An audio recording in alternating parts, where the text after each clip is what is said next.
and try to even bring you perspective as it affects our daily lives, even in Africa and the extension the world. Well, Nigeria's future is often framed as a youth project, but the reality remains complex. Policies targeting young people from entrepreneurship funds to student loan reforms and empowerment schemes have been announced over the years, yet questions persist about access, impact, and accountability. Who is truly benefiting, and how many of these persons have also been able to uh, meet up with a lot of these projects, initiatives initiated by the federal government?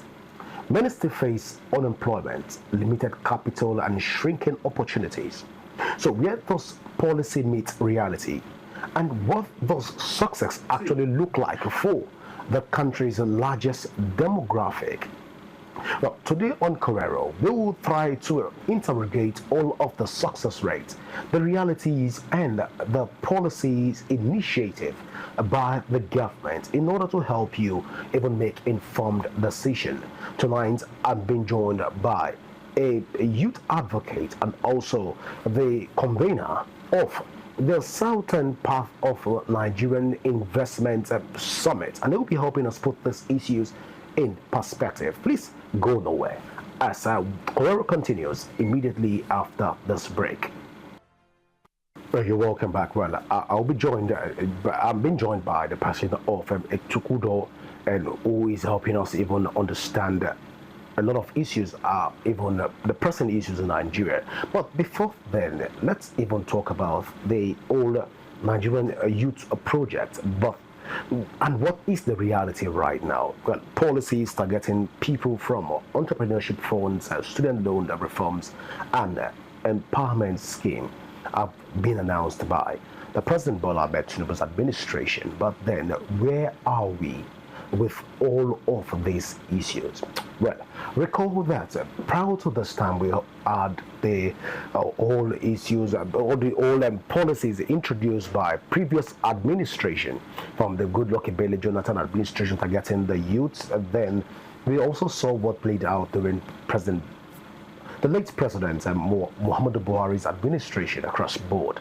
And of course, we also understand that a lot of those projects were able to impact Nigerian youth. But these all policies and the youth initiative, how beneficial have they been to the average Nigerian youth? Taking it from a very parochial perspective to even an expanded view. Looking at the rate at which Nigerian youth are even right now leaving the shores of Nigeria in search of greener pastures. Well, a lot of Nigerian youth will say that unemployment and limited capital and shrinking opportunities have become the order of the day. At least they need to travel out of the country in search of a greener pasture. Don't forget also that Nigerian youth constitute about 60% of Nigerians' population right now. And a lot of persons will also say that the future belongs to Nigerian youth. But then, how prepared are we to hand over this future to the average Nigerian youth that will champion the course of a positive initiative for the future? First, we mentioned the issue around the Jackbar syndrome, which has become not just a regular conversation in the country, but it has become a very disturbing conversation, because across different continents across the world, we've seen Nigerian youth suffer some form of derogatory discrimination across board. Now, if we take this conversation from the shores of Africa and taking it to Asia, and to also South America, to looking at it from Australia, North American, and other continents across the world, we begin to see what is playing out across board, where Nigerian youth in these countries, and also that tend to even explore the old Jackbar exposure and Jackbar roof, are even complaining right now that the grass is actually not greener in other countries that they found themselves, because what the reality stands for them is that Nigeria is even better than some of the countries that they found themselves. But this is these are speculations, by the way, but because a lot of Nigerian youth outside the shores of Nigerians will also tell you that if they didn't leave the shores of Nigerians, their life would not have been better, because Nigerian economy was deteriorating over time, and as such they needed to travel outside the shores of the country in order to make ends meet for themselves. Now that's on the Japa syndrome. Now we take that conversation about the Nigerian youth to other path, which has to do with investment. You agree with me also that a lot of Nigerian youth have lost a lot of woofing sum when it has to do with the old Ponzi scheme system. Now, recall that some time ago we had a Ponzi scheme in Nigeria, which was known as the Ponzi scheme. We've had other Ponzi scheme prior to that time, but that was the biggest that a lot of Nigerians fell victim to. But after the or financial Ponzi scheme, we've had several other Ponzi schemes that have also thrown a lot of Nigerian youth into some form of retrogressiveness financially. And then we begin to ask salient questions. When all this plays out, what is the role of the government in addressing this concern? Are the individuals involved restored back to the statutory provision of where they were before they were exploited by some of this organization? Well, all of this issue will try to look at it, but then that is on the other side of the conversation. Now, another angle to the conversation is drawing this conversation back to regional base in the country, taking it from the southeastern part of Nigeria. Now, it has been alleged that a lot of youth from the southern part of Nigeria, from the southeastern part of Nigeria, and the southeast geopolitical zone to be precise, return back home during festive period in order to be identified with their ancestry, and also that's identified with culture, beliefs, and also their religion. Now, before any festive period, they don't return back home. But majority of the southeastern part of Nigerian youth are leaving the southern eastern part of Nigeria in order to also seek to explore the economy of other regions in the country. Now, that might sound very positive, might sound very good, but then taking the conversation back to even look at the southeastern part of Nigeria, how effective and efficient have the economy being driven by the timid youth that occupy the southeastern part of Nigeria? Now, that answer will leave a bitter taste in your tongue. But let's take that conversation again to the southern part of Nigeria. That's really the southern states of Nigeria. The same thing is also experienced when it has to do with the whole issue around the own policies around job mobility. A lot of youth from Bayelsa, Port Harcourt, Cross River, Akwa Ibom, Delta, Benin, and we want to explore urban cities in order for them to make ends meet. Why? Because most of the supposed urban cities are right now more of a political driven compartment, and also they tend to be no deliberate governmental agenda to provide some form of industry in the southern part of Nigeria. That's on the south geopolitical zone. What about the whole issue about the southwest part of Nigeria? Well, Pelabas will say that they are the most educated people in Nigeria, but then when you look at what is going on right now, the southwestern part of Nigerian youth are deliberately even trying to explore other means and trying to leave the shores of Nigeria. At least they'll say that London has become one of the suburb of Yorubas, or let's not use the word suburb. Let's even say that London has recently become a very, very largely dominated city by the Yorubas. So if you get to London right now, you greet a car, and what have you. The tendency that you will not get an answer is very slim. Now that's for the South.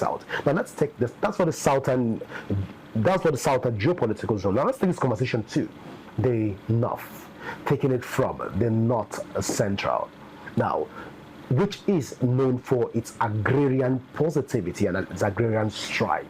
Now, the position remains that due to a lot of insecurity in the North Central part of Nigeria, a lot of youth within this axis are right now leaving the shores of the North Central and are trying to find expression in the capital city, thereby leading to more inflow of persons to this whole capital city. But then the big question now is, when people from the North Central are dominating the capital cities of their various states, Plateau, Nasarawa, Benue, Kogi, and what have you. Does this state have, the state capitals, do they have the capacity to provide the kind of financial breakthrough and financial future that the average Nigerian youth within this geopolitical zone envisage? Now that leaves a very stronger question.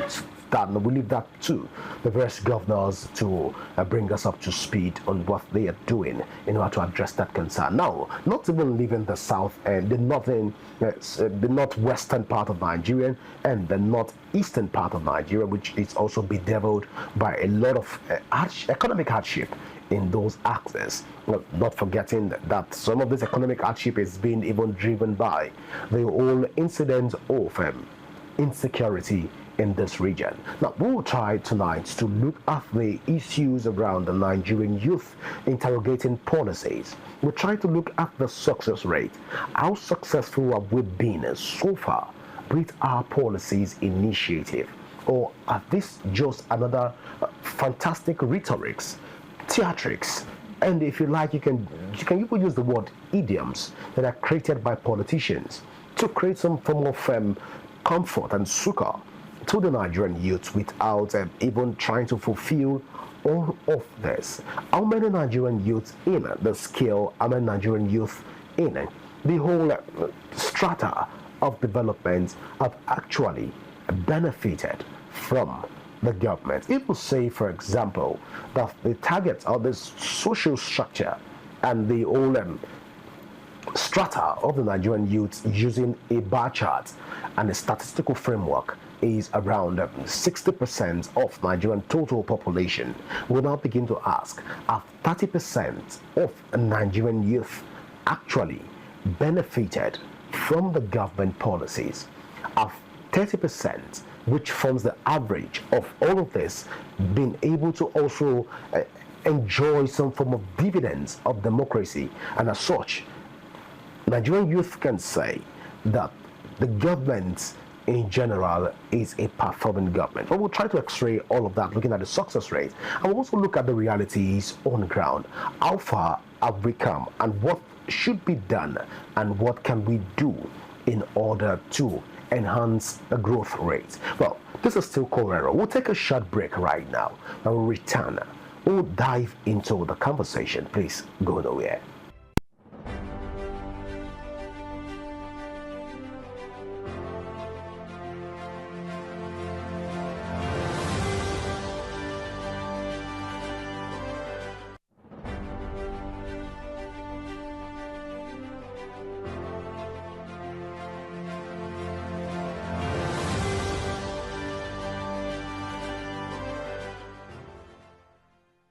You're welcome back. Right now I'm being joined by Emmanuel Etukudo, the executive director of the EDCAI, EDCAI, and also the convener of the South Youth Investment Summit. But we're particularly about the South Youth Investment Summit. Okay. So let me even welcome you to Correro. My sincere apologies. And by also saying Happy New Year to you. I wish you was the same, Andy, so much. Thank you so much for having me to join you today. All right. I understand that the Enugu State government have refused to allow you go by also engaging you in consultation with matters. That was previous engagements. So I used to work with the Enugu State government as a youth development consultant. But recently, I started working with the Akwa Ibom State government through the Ministry of Youth Development as their consultant as well. I mean, coming back a little bit more to contribute to where I actually come from. All right, that's very interesting. Now, let's even begin the conversation around the South-South. Okay. Where a lot of youth, before you walked into the studio, we had a conversation first. We had this narrative that we've tried to even establish, that a lot of youth from the South-South and part of Nigeria, the geopolitical zone, will rather prefer to go to other geopolitical zone because the local government in the South-South, taking it from Bayelsa, everybody will prefer to go to Yanagwa in order to make ends meet. A lot of youth will not want to stay in the interior part of Bayelsa, Sagbama, and the rest of them. Yeah. Now, let's take it to Akwa Ibom. A lot of people will prefer to go to Uyo. A lot of people will prefer in Cross River State to go to I beg your pardon. In Cross River, they'll go to Calabar. So in Delta, they will go to Asaba, and all of this. Now, it has become like a reoccurring phenomenon and a common decimal factor that a lot of Nigerian youth do not even trust the local government administration to even say, okay, let's even want to invest in local government. But in your own take in general, what do you think? Let's begin with the South-South on part of Nigeria. So now you're referring to the problem. Yes. In context. Okay, so it is something that is a situation that we've unfortunately found ourselves. I would not actually blame the government totally on that aspect, because a lot of governments in the local, like the local governments, are trying to put out modalities to ensure there's no rural urban migrations, right? I cannot speak for several other places, but I do know that, like in Enugu where we worked, right, we were trying to develop strategies to ensure that we take, for example, now, what is let's even address it. What's the primary cause of the migration, right? So you're beginning to think about, okay, skill gap, opportunity, and all of those things. So are the people trained enough? If they are trained enough, are there opportunities to actually get them lasting job? Is the source of livelihood in the immediate environment where they find themselves enough for them to feel comfortable? So if these issues are very, there are things you've seen already. I mean, it's out there. We can actually feel it, right? So for me, my take is the government has to do a lot. The local government have to do a lot more, right?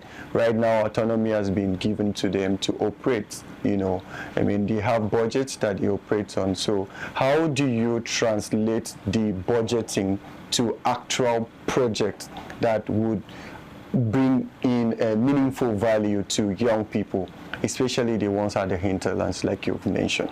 All right. Interesting, Emmanuel. There is this narrative that says that government policy, when it has to do with youth development, is a scam. How correct is this? Well, that's fallacious, right? Like from the get-go, I can call that fallacious, because I mean, the policies aren't created in just an enclosed room, right? It's a collective effort of civil society organizations, input, the government, lawmakers, and key players in several sectors. And then, so before a policy is formulated, there is a government side, of course, there's a people side, and then there's also the validation side, which has to be in tandem with the existing laws of the country, right? So such a document is never a document that can come out and then you fault it. Yes, there's room for improvement based on modern realities, right? So you can consider, upward review, based on, facts that have emerged over the time. So it is never wrong notion. It's a wrong notion actually to say that those documents aren't a scam. actually. All right, so when we say a document that has been created, it has been drafted, it has been fully implemented, but then it does not reflect on the daily life of the Nigerian youth. You're saying that from the get-go. Okay, so now the document... It is not right to call those documents scam. It's not right to call the documents scam, but the implementations of the laws... But it works simultaneously. So there is a step to this thing, right? All right. Okay, for example, for you to come up with a strategy to solve a problem, you need to do research, gather facts, right? And begin to write step-by-step procedures to solve these challenges, right? So step one has image, and then it has gone through rigorous process. So the implementation is what is missing. So that's where the accountability problem emerge. It is not on the document, but in the hands of the individuals that take this document, harness it, and implement it. That's where the problem is. If we say the document is faulted, then there's an issue of creation in the first place, right? So let's directly call what it is before us. So it is the situation around how was this document utilized to the benefit of the young people. That's where the problem is. So you are saying that we should sugarcoat this whole thing? No. So because in reality, we have more Nigerian youth right now from the southwestern part of Nigeria, the southeastern part of Nigeria, the northern part of Nigeria, taking it from the entire northern regional block and the geopolitical zone that won't want to stay in their local government. And we are saying that the government have been able to do enough. No, so that's not the notion. So when we come to that point, can we say that the Nigerian government, when it has to do with youth empowerment and youth development, have been scamming the Nigerian youth? Okay, so I mean, you saying that has been scamming. So the reason why I'm speaking from this perspective is that if I'm holding the government accountable for a thing, I like to be factual. Right? I don't like to just join anybody to talk about, you call something a scam, what are your facts? Right? The document is not a problem. Get my point. I'm not saying holding the government accountable is not good, but have the reason behind the accountability is where are the lapses? We've identified XYZ lapses. So now, why not even talk about holding your local government chairman accountable? Well, we'll get to that point of talking about the local government. Let's talk about the Southern Youth Investment Summit, which is upcoming. We've had previous events like this, yeah, summits obviously on investment, and young people have believed all of this investment summits and threw their money into the various investment platforms that were introduced as a result of this platform, and they've lost quite a lot. Okay. Can we trust Youth Summit to be able to profile the financial benefits Nigerian youth as powerful? Okay, so I mean, whenever you create a thing, right, what makes it a lasting solution depends on what the problem you're addressing through, the creation of such idea. So I'll tell you a thing here. We aren't just organizing a regular summit. We are solving a problem of unified vision. Now, you would begin to understand the essence of the young people coming together. At the cost of explaining to you what we are doing.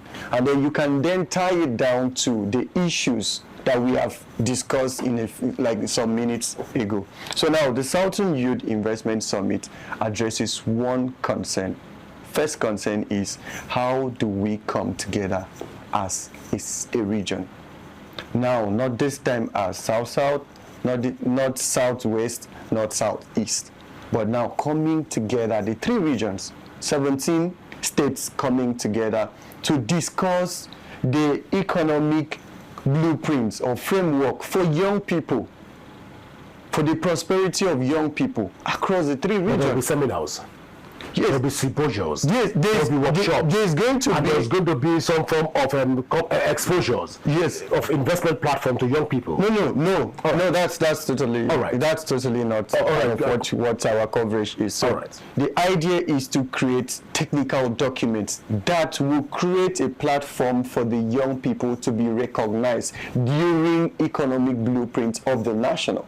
Right? In subnational government or regional development plan, you need to find a way to push in the highest demographic into your plan, right? So how do you do that?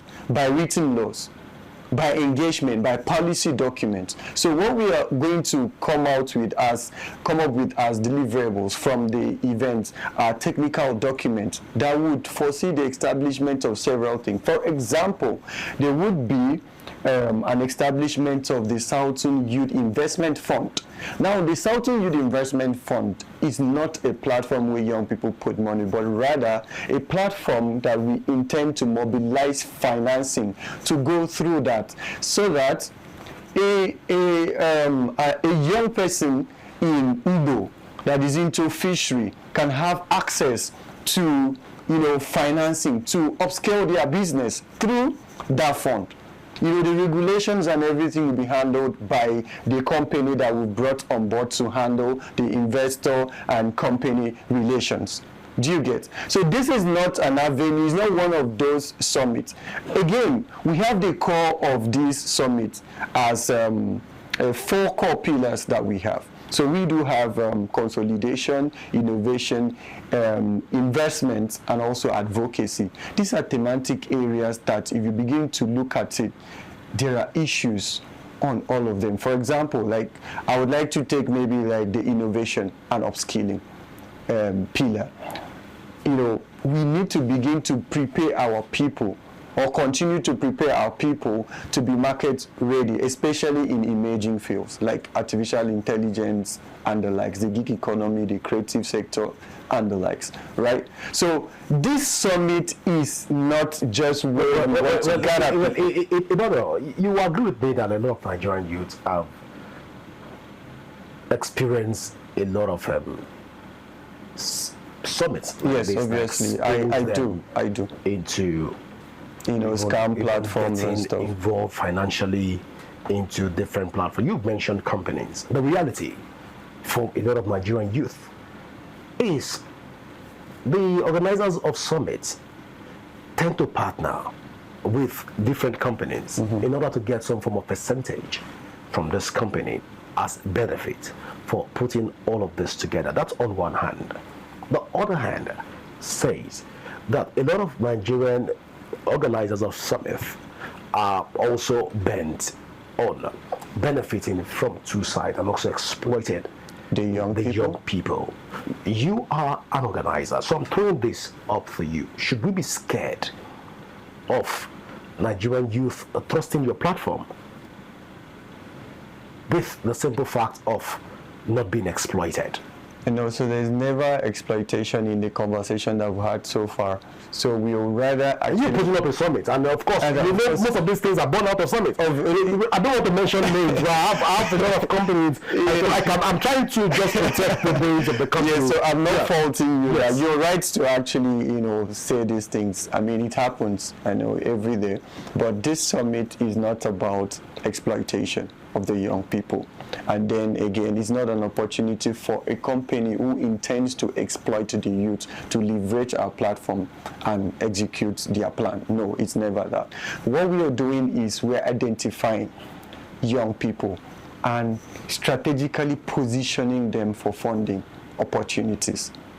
We are working with capitalists, venture capitalists, investors, what have you. So we are trying to draw the attention of investor to the rich resources we have within the region. We are just harnessing the highest demography in the region, which is the young people. So are we ripe for that conversation in the southern part of Nigeria? Are we ripe for that conversation? Obviously, we were ripe like yesterday. And we take a tour to Ikom to Goja a tour to Port Harcourt, a tour to Bayelsa, a tour to even Asaba, traveling down to Delta State, taking the tour down to the likes of Kwale, the whole of Emu Sadege, Emu Bendo, and the rest of them, and taking that tour down to places like also from Calabar, Nantega, down to Tagbo and what have you. Now, one begin to ask, when you look at the average Nigerian youth in the South, are we ripe? Is the South ripe for? It's not even the youth in the South, are they ripe for this? So not even the South, just an impression I'm trying to correct. So we have the entire region. Southwest is inclusive. South is inclusive. Okay, so let's apologies. Let's expand the scope. That's the scope. Let's take it to are we ready in the southern part of Nigeria for this whole conversation? If I was to ask you a question, right? When do you think it is the right time for young people to come together? Emmanuel Etukudo is my show, so allow me to ask the question. I don't know because travel to the southeastern part of Nigeria. Okay, so yeah, obviously I'm going to do you the honor because this is your show, like you rightly mentioned. So of course, the conversation would have happened a day before yesterday, right? So, but we chose to do it today. We are late. We need to put lasting solution to the issues that we have. It is now time for young people to strategically position themselves for opportunities, right? So the government, to my best of knowledge and a little bit of experience I've had, working with the government over the years, I think governments really come to play a role in policy making, right?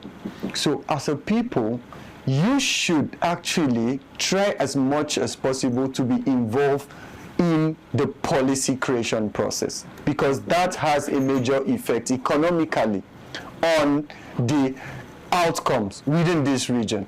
So if we miss the opportunity to contribute to the policy creation, then we've missed an economic advantage that would have come to a particular region. So today is the time for us to have this conversation. All right, interesting. Just before we begin to pack our things to leave the studio, because I've been signaled that our time is fast spent, with this summit again create some form of division across the country, which we're even trying to even amend the bridges and try to heal from all of the divisions. People from the south that are coming again, that is the southern part of Nigeria are coming to have a youth summit. Won't this further create a divide and even expand the gap in our unity as a country? As a country, right? Okay, have you heard of, of course you should be familiar with the Arewa youth and a lot of youth organizations that are out there, right? Now, why do we have those organizations that they are at the forefront of advocacies that drive lasting change within the region? So why do you think that, don't you think that it is necessary for us to begin to have conversation of growth as a region? As a regional block? Yes. And you don't think it will create division? It doesn't create any division, for real.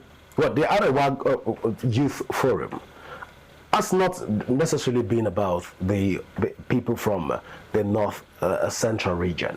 It has always been on the Arewa and also largely about the Hausa speaking people, which a lot of people from the north central will tell you that they don't speak Hausa, and they speak a lot of languages. The Benue man will tell you he's a Doma man.